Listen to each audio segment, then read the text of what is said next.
Shalom, shalom, daughters of Yah. It is me, Malcolm Marie, your favorite big sister, mentor, and life coach.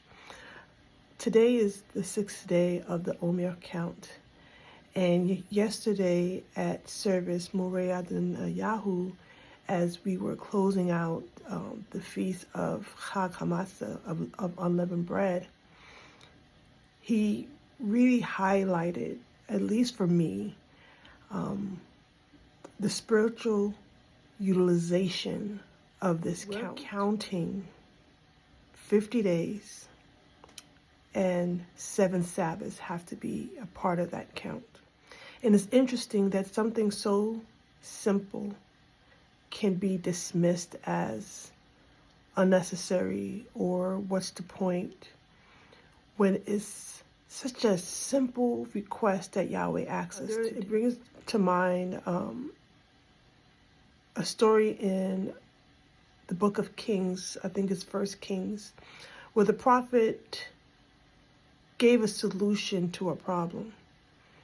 And the solution was simply to dip yourself 7 times and to be cleansed of the leprosy. And I believe it was a king. He was so offended by the simplicity of the solution. And his servant said to him, like, would you have been happier, basically, if the solution was harder? But what Yahweh has done with his people, his kedoshim, his set-apart ones, he has given us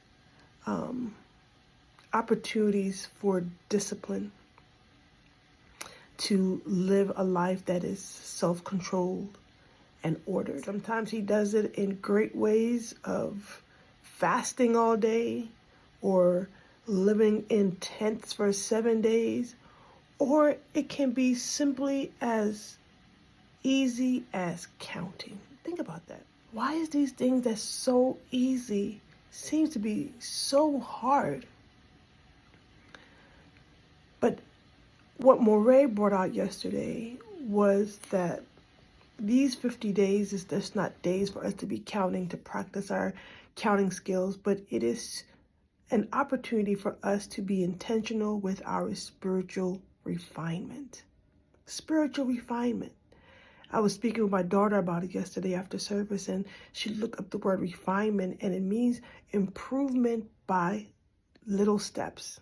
You're nothing out of this world, but spiritually refine yourself in little ways. And so as we count these days, and as we try to spiritually refine ourselves, we can do that just by increasing how much of his word we're bringing into our temple.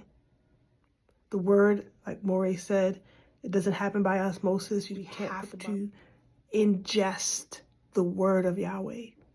Whether you're hearing it, whether you're reading it, get it in. And this is a great opportunity to commit yourself each day to just reading, listening to our Father's word. Read your Ruach during these 50 days. Spiritual refinement. And don't dismiss the simplicity of this count. Great things has happened at the end of these counts.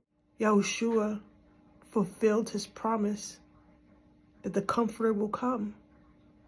And I believe the time of counting and waiting also overshadows the waiting that we are in, waiting for our Master to return. To be faithful, asking the Father for a word. Like last year, I asked him for a word for the season, and he gave me expectation. And this year, I asked him again, Father, I need a word for the season. And it came yesterday at service. It is spiritual refinement. Don't come to the 50th day the same way you came in. Challenge yourself to be different. Have intention. Have a plan. Write it down. Make it plain. And walk it out. Enjoy the count. As always, it's me, Malcolm Marie, your favorite big sister, mentor, and life coach. Shalom, Queens.